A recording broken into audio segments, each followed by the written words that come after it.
البطل منحرف وقاسي، لو وقعت في ايده هيبقى اخر يوم في حياتك. يزقوا عليه بنوتة كيوتة مفلسة تحمل منه فيوريها الجنان اللي على حق وتندم على اليوم اللي شافته فيه. وقبل ما نبدأ ما تنسوش تصلوا بينا على النبي وتشكروا الله، ويلا نبدأ احداث ملخصنا الجديد مع بعض. وعلشان كده المسلسل بيبدأ ببطلتنا الغلبانة نيني اللي بيبيعوها عيلتها لشاب منحرف وقاسي مقابل الفلوس. تترجاه يسيبها، لكن على مين؟ بطلنا ابوه مفيش في قلبه رحمة. تظهر بعدها وهي اللي بتكون مدينة ليه، بيضربها ويقول لها فوقي لنفسك، عيلتك افلست من زمان، انت ما بقيتيش البت المدلعة بنت اغنى عيلة في البلد. فرصتنا جات لنا ولازم نستغلها. تزق وتهرب وهي مش شايفة قصادها اصلا. يضحك عليها ويقول لها هتروحي فين يا بت؟ انت عامية، اسمعي كلامي واطلعي بالادب. انت دلوقتي حامل في ابن عيلة لو، ولازم تاخدي بالك من نفسك عشان نتنغنغ. هو صحيح مجنون ومنحرف، بس المهم الماني ماني يا حبيبتي.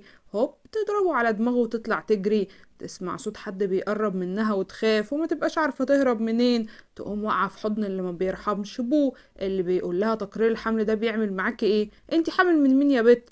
تعرفه من صوته وتزقه وتحاول تهرب منه، لكن على مين؟ بيقرر يعلمها الأدب. يقول لها انت عاوزة تهربي مني انا يا حلتها، ويشيلها ويقول لها تلمي بدل ما لمك بطريقتي. وتبقى الغلبانة بتصرخ، تطلع من حفرة تقع لضحضيرة. يا قلبي لا تحزن. ياخدها البيت ويتقرب منها زي المجانين ويقول لها تصدقي صوت صريخك ده بيعجبني قوي. تقول له انت ناوي على ايه؟ هتعمل فيه ايه؟ حرام عليك. يقول لها انت مين اللي زقك عليا؟ تقول في سرها واحد زي ده مش بعيد يخلص مني علشان موضوع الحمل ده، ومحدش هيسأل فيا، ده مجنون وما بيتفهمش. وتقول له هيو هو اللي رتب كل حاجة عشان اسدد الديون ليه، بس انا ماليش ذنب، وصدق ان انا ما عنديش اي نية ان انا اتقرب منك. عشان كده يا ريت تسيبني في حالي، واوعدك ما تشوفش وشي تاني، ومحدش في البلد كلها هيعرف انك ليك ابن غير شرعي. يقول لها يا عالطيبة، الدمعة هتفر من عيني يا بت. تقول له صدقني انا زي زيك مش عاوزة الواد ده، بس انا هبقى في حالة خطر لو حصل له حاجة، وده كلام الدكتور. يقول لها بجد؟ واحنا هنحتاج الدكتور في ايه؟ انا بحب اخلص شغلي بايدي. تقول له اسمعني ارجوك انا ما بكذبش عليك. وتمسك ايديه وهي بتقول في سرها ان هي الامل الوحيد لعيلتها عشان تعرف حقيقة اللي حصل معاهم وتجيب حقهم. وتقول له هو انت ممكن تهدى بس ونتكلم ونتفاهم؟ يبعد عنها وهي بتترعش من الخوف. وهنا ترن عليه جدته اللي بتقوله ولا يا ابو اياك تلمس البت اللي عندك، الواد ده لازم يجي وانت لازم تتجوزها حالا، والا هخلص من نفسي وهتبقى انت السبب. وتقفل في وشه وهو مش عارف يعمل ايه في التدبيسه دي، ويشد نيني من شعرها ويقول لها اسمع اما اقولك، انت اللي اخترتي وعشان كده لازم تستحملي جناني، واعتبري نفسك بقيتي مراتي. ويزقها على السرير وتفتح الفقرية في اللحظة دي، وتلاقي نفسها رجعت تشوف في الوقت المناسب. تلاقيه داخل عليها باتفاقية جواز ويقول لها تمضي عليها، وبعد ما تولد هيتطلقوا ويسيبها في حالها. تقول في سرها المنحرف ده لو عرف ان انا رجعت اشوف هيتجنن عليا اكتر. انا لازم اكمل في التمثيلية دي طالما بدأتها. تعمل نفسها مش شايفة ويشد هو ايديها ويمضيها، ويقول لها بقيتي مراتي رسمي، ومش معنى ان جوازنا مزيف انك مش مراتي وليا حقوق وواجبات، هبقى اجي اخدهم. ويسيبها ويطلع الصايع وهي بتقول فرصتي جاتلي وهقدر ارجع حقي وحق عيلتي من تاني. تظهر في الوقت ده الجد ابوه اللي بتتعصب ان حفيدها رامي العروسه بفستان فرحها وما جاش البيت لحد دلوقتي. تقول لها مرات ابوه اهدي كده يا حاجه لا يطقلك عرق ولا حاجه، ما انت عارفه ان هو طول عمره منحرف، عدته ولا هيشتريها يعني؟ وبعدين كده احسن علشان نبقى مطمنين ان الحمل هيعدي على خير. تقول لها بس البت الغلبانه دي ذنبها ايه؟ مش كفايه جوزناها سكتي من غير ما حد يعرف، وكمان تقضي اول يوم من غير عريسها؟ تقول لها ظلم ايه يا حاجه؟ البت ما صدقت، هتلاقي فين عريس مريش زيه؟ ما انت عارفه عيله يون ما بقاش حيلتهم يوان حتى. تقول لها خراسي هي من وقت ما اتجوزت حفيدي ما بقتش من عيله يون، هي بقت من عيله لو. تقول لها طبعا يا طنط امال. وتقول في سرها يعني النار اللي حرقت البيت كله ما كانتش خلصت منك انت كمان؟ مش بس كده، ده انت رحت حملتلي من الباش مهندس، ناقص انا يعني؟ بس انا لازم اخلص من الحمل ده عشان ابقى متأكدة ان ابني هيبقى الوارث الرسمي لكل حاجة. في الوقت ده تظهر نيني اللي بتكون قاعدة بفستان الفرح، وتدخل عليها الجدة وتقول لها انا اسفة يا بنتي مش عارفة اقول لك ايه، انا اللي اجبرتك على الوضع ده. تقول لها ما تقوليش كده يا جدة، انا متأكدة ان دي احسن حاجة ليا. تقول لها بصي يا بنتي انا اشتريت لك البيت بتاع عيلتك وكتبته باسمك. تقول في سرها دي عاوزة ايه دي كمان؟ البيت كان معروض في المزاد بمليار ونص، اكيد مش هتدفع الرقم ده عشان سواد عيوني. وتقول لها انت عاوزة ايه مني يا جدة؟ تقول لها شاطرة ودماغك مصحصحة، انا عاوزاكي تساعدي بوه. من وهو عنده 5 سنين حصلت له حادثة وفقد مامته، ومن وقتها وهو بيحارب في وش الكل لوحده، وفجأة اتحول لشاب منحرف وماشي في الشغل الشمال، وانا خايفة عليه لمرات ابوه الحرباية تاخد مكانه وحقه في الورث، عشان كده عاوزاكي تساعديه. تقول لها بس ده بيكرهني وكان عاوز يخلص مني، انتي بتقولي ايه يا تيتا؟ تقول لها اسكتي يا عبيطة، اوعي تكوني مفكرة انك اول عروسة كبيرة يتجوزها، لا يا حبيبتي، بس الحقيقة انك اول واحدة يوافق يتجوزها بجد.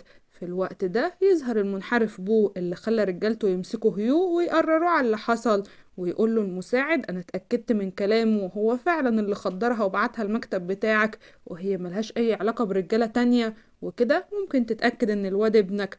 يقول له ماشي. امال كانت بتعمل ايه معاه اخر مرة؟ يقول له انه كان بيضربها وبيهددها عشان يستغلك بالواد. ايه رأيك يا ريس نعلم عليه وناخد حق مرات اخونا؟ يقول له ايه مرات اخوك مين؟ يقول له ابدا يا رئيس، هو مش انت اتجوزت فعلا؟ واصل انا الصراحه شايف ان البت نيني دي غلبانه وعاوز اخد حقها. يقول له غلبانه؟ ويقوم يضرب هيو ويرمي الصوت في الميه ويرمي فلوس، ويقول اللي عاوز الفلوس ينزل يضربه الاول، ويتجننوا الشباب طبعا وينزلوا كلهم ويدوله علقه محترمه، والمجنون بيضحك ويقول اما انت بقى يا ست نيني لا هتطلعي غلبانه بجد، لا اما تنسهن وبتمثلي عليا ووقتها هفعصك بايدي. وتاني يوم تروح نيني المستشفى وتسمع دكتور بيتكلم مع شخص اسمه بو، ويقول له يهدى شوية لأن عصبيته ممكن تأذيه. تستغرب وتقول معقول هو؟ وتقول في سرها ليه يعني هو مفيش غيره بالاسم ده؟ تكبر دماغها وتدخل الأوضة لهيو اللي بيكون متكسر ومتجبس. أول ما يشوفها بو يتأسف منها ويقول أنا مكنتش عارف حاجة عن اللي ابني بيعمله صدقيني. تقول له انت ملكش ذنب وتقومه، وتروح لهيو وتقول لما انت بقى حسابك معايا كبير قوي، بفضلك بقيت السيدة لو، عشان كده لازم اديلك هدية كبيرة. وتمسك العكاز بتاعها وتضربه بيه وهو بيتأسف منها لحد ما يغمى عليه، ويقول لها بو عندك حق، عيلتك كان ليها الفضل علينا سنين كتير، وفي الاخر بدل ما يردلك الجميل يعمل فيكي كده. انا حاسس ان انا معرفتش اربي، وعشان كده انا ناوي اسلمه بايدي دول للشرطة عشان يتعاقب. تقول له لا مش للدرجة دي، وبعدين انا محتاجة منك مساعدة، انا ناوي ارجع تاني واقف على رجلي واشتغل ومحتاجة مساعد. يقول لها طبعا اللي انت عاوزاه انا تحت امرك، انا عاوزة اقولك ان انا بقالي سنين من وقت حادثة اهلك وانا بدور على اللي عمل كده، على حتى اعتقادي ان عيلة لو ليهم ايد في الموضوع. تقول في سرها ان عيلتي كانوا في الوقت ده مرشحين لرئاسة الاتحاد، وبعد اللي حصل لهم بولو هو اللي بقى الرئيس. معقول يكون عمل كده عشان المنصب؟ بس انا خلاص هقدر اعرف الحقيقة كلها دلوقتي. وبالمناسبة انا رجعت اشوف. تاخد الخدامة بتاعتها الصدمة وتصرخ وتقول لا انا ما سمعتش حاجة ما سمعتش حاجة. تمسك العكاز عشان تضربها، والبت من الخوف بيغمى عليها، ولما تفوق تلاقيها قاعدة قصادها وتقول لها انتي هتخلصي مني؟ تقول لها لا مش للدرجة دي، لو عاوز اعمل ده ما كنتش قلت قصادك الحقيقة، بس انتي هتبقي ملازماني طول الوقت ولازم تبقي عارفة، بس لو طلعت منك كلمة هنا ولا هنا هنفخك، اما بقى لو ساعدتيني هأكلك الشهد كله وهتتنغنغي. توافق طبعا، يرجعوا سوا ويبقوا تعاونوا مع بعض، وتحكي لها عن الحادثة اللي تعرض لها ابوه وهو صغير، وان وقتها مزارع لقاه على الطريق واخدوه بس كان بيعامله اسوأ معاملة، وبياكل الخضار البايظ وبالليل بينام في القفص. تقول لها انت بتتكلمي بجد؟ تقول لها اه ده اللي سمعته. علشان كده تحول وشخصيته اتقلبت 180 درجة، وما بيفلتش حد من تحت ايديه وكأنه بيطلع اللي حصل فيه وهو صغير. تقول في سرها من حق جدته تخاف عليه اللي عاشه مش قليل، وتسألها هو رجع البيت عند جدته وهو عنده كام سنة؟ تقول لها 20. تقول يبقى كده هو ما كانش موجود وقت حادثة أهلي، وده يدل إنه ما كانش هو اللي عمل كده وما كانش ليه مصلحة. أمال مين تاني في البيت ليه مصلحة في اللي حصل؟ وتقرر إنها تبدأ خطتها وتروح له الفندق وتتفرج عليه وتقول هو أنا متجوزة خفاش ولا إيه؟ هو في حد طبيعي يقعد بالشكل ده؟ يحس إن في حد بيراقبه ويطلع يدور، لكنها بتستخبى بسرعة، وبعدها تدخل تحطله ورد في أوضته وتمشي. تنزل وتقعد مع كبار المستثمرين على أساس إنها صناعة شاي، ويقتنع الكل بكلامها لحد ما يدخل المساعد ويقول إن الرئيس بو قلب الفندق فوق وتحت، ويطلعوا يجروا، وتهرب هي والخدامة، ويتأسف الأمن فوق إن هما ما يعرفوش مين اللي دخل أوضته، ولأن الجناح بتاعه مخصص لكبار الشخصيات مفيش كاميرات مراقبة، لكن بيشوف كاميرا المراقبة وهي طالعة بتجري هي والخدامة، ويعرف إن دي الخدامة بتاعت عيلته، ويبدأ يشك في نيني وشكله هيسودها على دماغها. يرجع البيت وتكون هي عاملة خطة هي والخدامة انهم يتكلموا بصوت عالي انها راحت له الفندق وحطت له ورد وشاي عشان يهدى ويتعالجوا من العصبية شوية عشان الجدة طلبت منها كده، ويبقى هو سامحهم وتطلع من الموضوع بسهولة. لكنه ما بيسكتش ويدخل لها ولو وصلتوا هنا يا حلوين ما تنسوش تدعموني باللايك الجميل والكومنت الاجمل، وتكتبوا لي بتتابعوني من انهي بلد، واكتبوا لي كمان نفسكم الخص لكم مسلسلات ايه الفتره الجايه. وما تنسوش كمان تاخدوا لكم لفه في صفحه الفيس، هتلاقوا مسلسلات جديده وجميله هناك. وقبل ما نكمل ما تنسوش تصلوا بينا على النبي تذكروا الله ونكمل. يرفع عليها ويختبر اذا كانت بتشوف ولا لا، ويبقى حاسس انها بتضحك عليه ويهددها ويقول لها بنت انتي انا مش عاوز وجع راس، كل اللي بينا سنة وهنسيب بعض. تقول له انا عارفة وما كنتش اقصد اضايقك في حاجة، بس انا اصلي شكلي وقعت في حبك. يقول لها يا سلام، ما هو انا دايما كده، اللي بيشوفني بيقع في حبي. ويشدها من شعرها ويتقرب منها ويزقها ويمشي. تدخل لها الخدامة تجري وهي خايفة عليها وتقول لها عمل فيكي ايه؟ وتقول لها ايه ده، كان مرفع عليكي، كان عاوز يخلص منك. تقول لها ما تقلقيش عدت سليمة. تقول لها هو انتي وقعتي في حبه بجد؟ تقول لها حب ايه يا بت انتي عبيطة، كنت بحاول اثبته بس الواد ده مش سهل وانا لازم ابلفه قبل ما يكشفني. في الوقت ده ينزل المساعد لابوه ويبلغه ان الجدة عاوزاه يقضي الليلة مع نيني. يقول له مش هيحصل. يقول له بس هي قالت لو ما سمعتش الكلام انا هخلص من نفسي. يقول له روح بلغها تعمل اللي هي عاوزاه. ويطلع الصايع فوق وتكون نيني مجهزة نفسها وبتحاول تغويه. وطبعا المنحرف ما بيصدق، يمسكها ويزقها على السرير ويقول لها اسمع عما اقولك، حركاتك دي انا حافظها، عاوزة تغويني عشان اعجبك الجو ونفسك تفضلي السيدة له على طول، بس انا ماسك نفسي عليكي عشان موضوع الحمل ده مش اكتر. اما انا ممكن اوريك الجنان اللي على حق. تقول له انا اسفة، انا ممكن اطلع انام في اوضة تانية لو حابب. يقول لها وهو انت مفكرة نفسك هتقدري تقومي من تحت ايدي؟ لا يا حبيبتي، انا عاوز اعرف انت بتخططي لايه. لو عرفتيني الحقيقة دلوقتي هسيبك في حالك، بس صدقيني لو انا اللي عرفتها لوحدي هعيشك ايام تتمني فيها كل يوم الموت. تقول له انا مش عاوزة حاجة، انت مش مصدقني ليه؟ وبعدين هو انا مش موقعلك على اتفاقية طلاق، انت عاوز ايه تاني؟ يقول في سره انا شكلي مكبر الموضوع فعلا، دي بنت عمية هتعمل لي ايه يعني؟ ويسيبها وينام.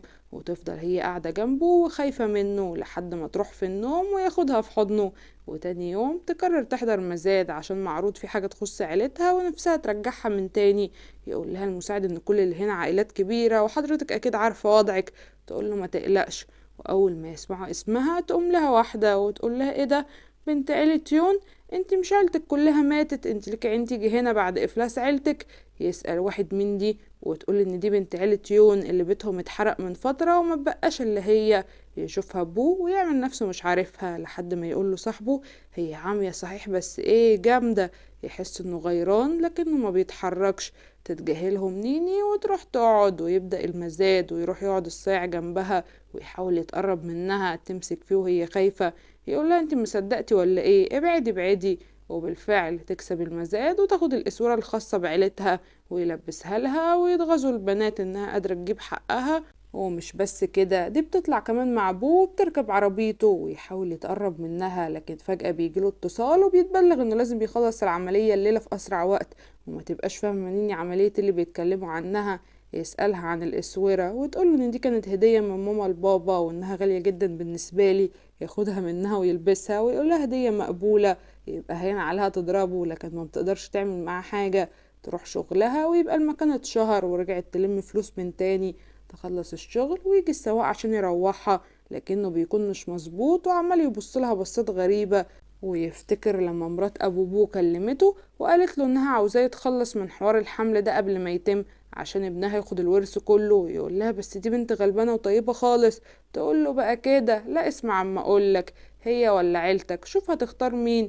يفوق وهو بيبص للغلبانة ويقول ان مفيش في ايده حل تاني، وهي بيغمى عليها. يظهر المنحرف ورجالته ماسكين واحد وبيضربوه عشان الفلوس المتأخرة عليه، ونفهم انه بيدين الناس فلوس وبياخد منهم المبلغ اضعاف. يعلموه الادب وياخدوه ويكلموا المساعد ويقول له رئيس انا دورت شمال ويمين مفيش اي دليل يدينني، انا مش عارف انت ليه مش مصدق انها بنت غلبانة. يقول له اسكت انت. وتفوق هنا تلاقي نفسها مربوطة وتفهم انها مخطوفة وتلمح بوق صدها وتفضل تنده عليه، لكنه ما بيكونوش شايفينها بس بيعرفوا العربية ويستغربوا انها ماشية في طريق غير الطريق البيت. ويحس ان في حاجة غلط وهي تسأل السواق عم تشين انت خاطفني ليه، عاوز فلوس؟ يقول لها اللي حصل حصل خلاص وانا مش هقدر ارجع في اللي عملته، واخر الطريق ده هتبقى حياتك. تقول له انت عاوز تخلص مني؟ وتقول ده بيعمل كده ليه، ده راجل طيب. وتقول له عم تشين قولي بس مين اللي طلب منك تعمل كده؟ يقول لها عيلتي كلها هتضيع لو نطقت بكلمة واحدة، اخرسي وما تسأليش اي حاجة تاني. تقول له انا عارفة انك طيب وما تعملش كده، مين بس السبب؟ يقول لها مش باينة يعني؟ مين المستفيد عشان ياخد الورث؟ تفهم انها مرات ابوه وتبقى الحكاية كده بدأت تتكشف قصادها، وتقول اخرتها هروح بالطريقة دي قبل ما اخد حقي وحق عيلتي حتى. وتفضل تصرخ وتحاول تكسر الازاز لكن من غير فايدة، وفجأة العربية بتقف وبتبان المفاجأة، الرئيس بو بيضرب السواق وينقذها. وتتفاجئ هي لما تشوفه، لكنها بتخاف عليه وتقوله ابعد عن العربية، العربية هتولع. يقول لها انت خايفة عليا للدرجة دي؟ بتحبيني؟ وتكون هي الأول مرة حاسة بالحب بجد، وتقوله ابعد من هنا بقولك. يقول لها لو حصل ايه مش هسيبك، ويفكها ويقدر يلحقها على آخر لحظة ويشيلها في حضنه ويمشي بيها، وهي بتفكر ان لعبة العمى مش هتفيدها اكتر من كده، وانها لازم تكشف الحقيقة وتقوله انا حاسة ان انا مش كويسة وعايزة اروح المستشفى. ويقول لها ماشي، ياخدها فعلا وشوية وتفوق، ويبقى هو وصاحبه مستنيينها ويتفاجئوا انها رجعت تشوف فعلا. تعمل نفسها عبيطة وتقول لصاحبه انت ابوه. يقوم التاني متعصب وشددها ويقول لها انت كنت عامل صحيح بس مش للدرجة دي يعني. تقول له ايه ده، انت جوزي؟ ما انت طلعت زي القمر اهو، امال عامل لنا فيها شرس وبتخربش ليه؟ ده انت حتى شكلك بسكوتايه خالص. يتعصب ويسيبها ويمشي. يقول لها صاحبه انا اسف، انا شفت الرئيس داخل بيك المستشفى وحبيت اطمن مش اكتر، حمد لله على سلامتك. ويسيبها ويطلع يجري، يلاقي التاني واقف بره بيغلي وعلى اخره، ويقول له عارف البطاطس المحمرة انا هحمرك اكتر منها. يقول له يا عم بطل هزارك ده، وبعدين انا جاي اشوف جدتي، ويخلع منه. ويدخل لها هو ووشه جايب الوان، ويقول لها اسمع اما اقولك، انت خلاص عرفتي شكلي وبقيتي بتشوفي، لو لمحتك بتبصي على حد غيري كده ولا كده هوريكي، ومش عشان انا بحبك ولا حاجة، ولا عشان انت مراتي ولا حاجة، علشان انت ام ابني مش اكتر. مصدقينك يا عم ما تحلفش. ويسيبها ويمشي. يدخل لها المساعد بتاعها وتبلغه اللي عرفته، وتقوله ان مش بعيد تكون هي اللي ورا حادثة اهلي عشان تخلص منهم وتمسك ابنها المنصب. بس ده ما حصلش، والجدة رجعت بو البيت من تاني وهو اللي مسك، ودلوقتي حاسة انه لو جاب حفيد كل حاجة هتبقى ضاعت من ابنها. عشان كده انا لازم اعرف الحقيقة كاملة واجيب دليل، ده غير ان انا لازم اتأكد ان الورث ما يضيعش من ايد بو. وبالفعل ترجع البيت وتبلغ الجدة انها رجعت تشوف من تاني، وانها ناوية تساعد بو زي ما طلبت منها. تبقى الست فرحانة قوي لحد ما يدخل المساعد عليهم يجري ويقول ان السيدة يويو اختفت. يحضر الرئيس له ويبقى على اخره ويقول ده حصل ازاي؟ يقول له انها كانت معايا في المول ودخلت تقيس الهدوم وفجأة اختفت. يقول له روح شوف لي بو فين وهاته من قفاه حالا. تقول له امه وحفيدي ماله يعني؟ يقول لها ما هي لما مراته تعمل حادثة ومراته تتخطف في نفس اليوم يبقى كده هو عامل مصيبة وبيحاولوا ينتقموا مننا. وتفهم نيني انه اكيد لقيت في الموضوع فعلا. يحاولوا يوصلوا له كلهم لكن من غير فايدة. وفجأة المجنون يرن على مراته اللي بتتمنى تتقلب خرصة فجأة، لكن ابوه بيزعق لها ويقول لها ردي وافتحي المايك. ترد ويقول لها انت فين؟ تقوله لسه خارجه من المستشفى. يقول لها ما فكرتش في اللي قلتلك عليه؟ ويبان ان المنحرف قبل ما يمشي قال لها لو عاوزه تنتقمي من اللي عمل فيكي كده انا ما عنديش مشكله اساعدك في مقابل نقضي ليله سوا. وهي مش عارفه ترد عليه. ويقول لها ابوه اتفاق اللي ما بينكو. يقول لها ايه ده، هو انتي في البيت؟ تقول له اه، وانت لازم ترجع بسرعه عشان مرات ابوك مش موجوده والكل بيدور عليها. تقفل وابوه بيبص لها ومستني شرح. تقول له مفيش يا بابا، هو مستنينا ابقى كويسه عشان مشتاق لي. تخلي الراجل وشه يجيب الوان، والصايع يبعت لها انه مستنيها بره. تطلع يضحك عليها ويقول لها ايه، اوعي يكون ابويا ضايقك. تقول له اسكت وفكر في نفسك يا ناصح، احسن ابوك شكك فيك ان انت اللي خطفت مراته. يقول لها هو مش احنا اتفقنا لو ساعدتك تنتقمي هتبقي بتاعتي؟ اعتبري ان انا اللي خطفتها، ما يلا بينا. ويتقرب منها. تقول له بعد، انت ناسي ان انا حامل ولا ايه؟ وتزقه وتنزل من العربيه. ينزل وراها ويقول لها بقى كده امال عماله تقولي لي بحبك ومعجبه بيك وايه الحلاوه دي، شكلك بتلعبي بيا. تقول له العب بمين ده، انت تلعب ببلدي. يمسكها ويقول لها يعني انت شايفه كده؟ تقول له بص من الاخر، شبعت من اللي حصل فيا ونفسي ارجع حق عيلتي وارجع حقي من تاني، ومش هفكر في اي حاجه تانية دلوقتي، عشان كده اجل موضوعنا دلوقتي. يقول لها وبعدين ناويه على ايه؟ تقول له مرات ابوك عملت فيا كده عشان انا حامل في ابنك وانا مش هسمح لها تعمل اللي هي عاوزاه. الورث ده لازم يجي وانت لازم تاخد الورث. يقول لها ما تقلقيش عليا، انا بيكي من غيرك هاخد الورث وابني محدش هيحميه غيري. تقول له وانا مطلوب مني استنى لما يبقى زيك ويشتغل شغل شمال عشان ابوه؟ يخنقها ويقول لها تقصدي ايه؟ انت تعرفي ايه عن شغلي؟ انت بتراقبيني؟ تقول له لا طبعا، بس الجد حكيت لي عن اللي حصل معاك واستنتجت الموضوع ده، وبعدين قلت لك قبل كده بدأت اقع في حبك، واللي بيحب بيخاف، وانا مش عاوزاك تفضل عايش بالشكل ده، انت تستحق هيحسن من كده. انا اسفة لو ضايقتك، بس انا لازم اطمن على الحياة اللي ابني هيعيش فيها قبل العقد اللي بينا ما يخلص. يتقرب منها ويسكتها ويرن على المساعد ويقول له يسيب يويو ويطلع هو اللي كان خاطفها فعلا. وتاخد نيني الصدمة وتقول في سرها ده طلع مجنون بجد. وهو يقول لها ايه رأيك، مبسوطة مني؟ العربية دي بقى حلوة قوي احسن من البيت، بس المهم ما تطلعيش الصوت، واللي فيه طبع ما بيغيروش. هنا ترجع يويو البيت وتبقى متشلفطة على الاخر وتعيط لجوزها وتقول له كنت مفكرة ان انا مش هشوفك تاني، انت مش متخيل عملوا فيا ايه، دول كانوا راميني في الغابة، انت لازم تشوف مين اللي عمل فيا كده وتنتقم لي. وفجأة يدخل المساعد ويقول ان الرئيس بو مصاب، ويدخل هو في ايد نيني وكأنه مش عامل حاجة، وتجري عليه جدته وتقول له انت تعمل في نفسك كده ليه يا ضنايا؟ حتى لو مرات ابوك مخطوفة بس انا ماليش غيرك، لازم تخاف على نفسك شوية.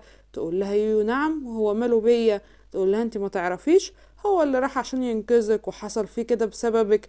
تقول لها اذا كنت انا مفكرة ان هو اللي عمل فيا كده. تقول لها بقى ده جزات حفيدي، وتضحك عليها نيني وتقول احلى حاجة ان الجدة ماشية معانا على الخط وبتمثل 100 فل وعشرة.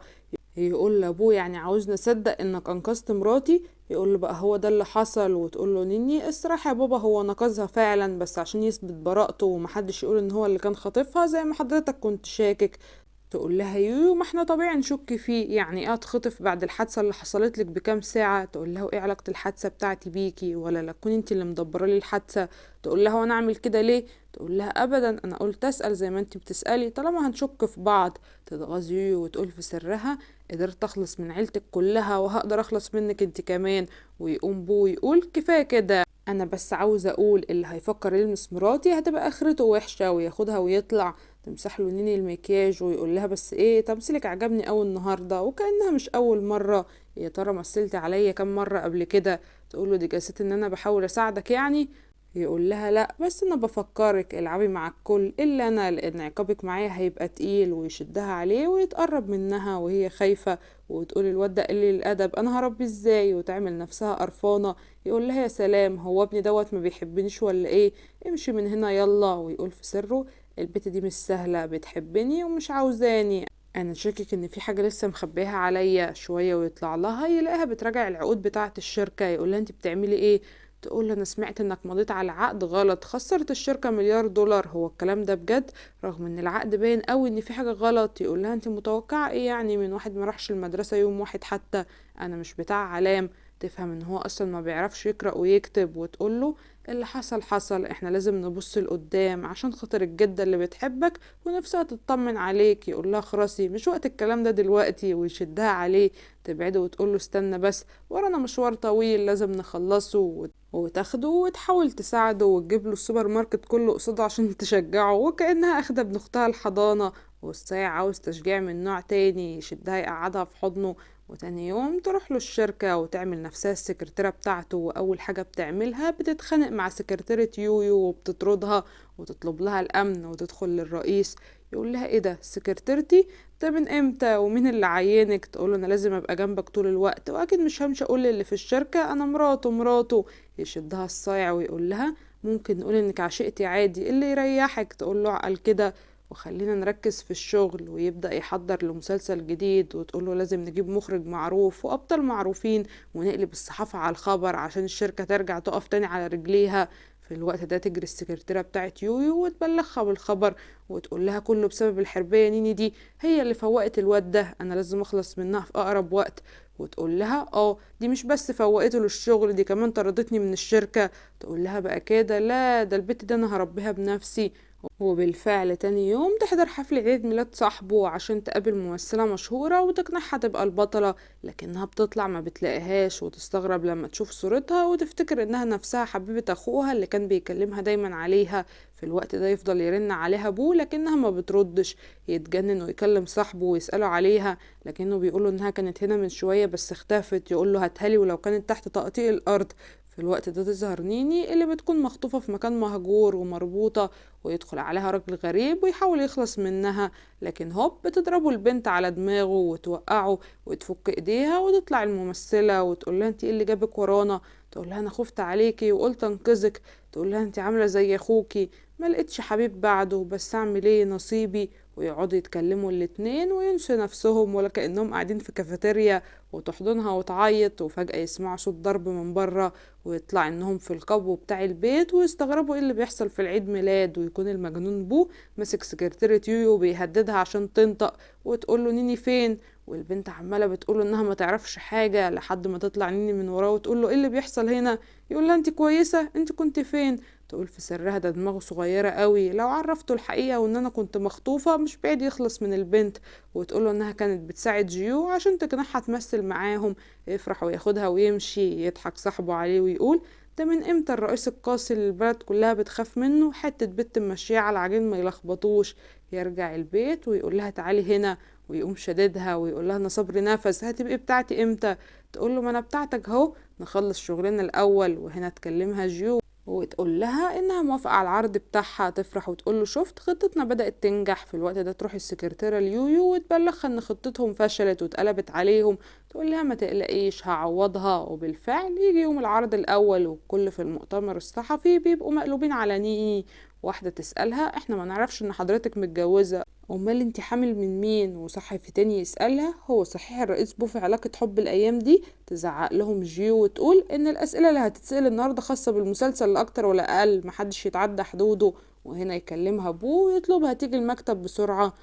تروح له تجري ويكون مصاب وتعالجه، والأول مرة ما تسألوش عن السبب ويستغرب ويسألها. تقول له أبدا، بس أنا حفظتك وحفظت عمايلك خلاص. هي يقول لها كفايه نخبي علاقتنا كده، انا مش هسمح لحد يكلمك بالطريقه دي تاني. تقول له انا قلت لك مش وقته، الشركه تنجح من تاني الاول وقتها نعمل اللي احنا عاوزينه. يزقها ويقول لها ولا يفرق معايا حد، والاول مره ما تزقوش بعيد عنها. ويبص هو على الكاميرات وتطلع خطه منه، ويتعرض الفيديو في المؤتمر الصحفي، ويبقى عرف الكل انها مراته. وبعدها يكشف ان يويو هي اللي كانت ورا العقد اللي خسر الشركه مليار دولار، ويبقى جاب أدلة تثبت إن ليها إيد في اللي حصل لعيلة يون، وتتسجن هي والسكرتيرة بتاعتها. وبعدها يبقى هو الوريث الرسمي للعيلة، والشركة تبقى بتاعته وتبقى من أنجح الشركات في البلد. ويجي اليوم المنتظر وتولد نيني الوريث ويبقى أبوه فرحان.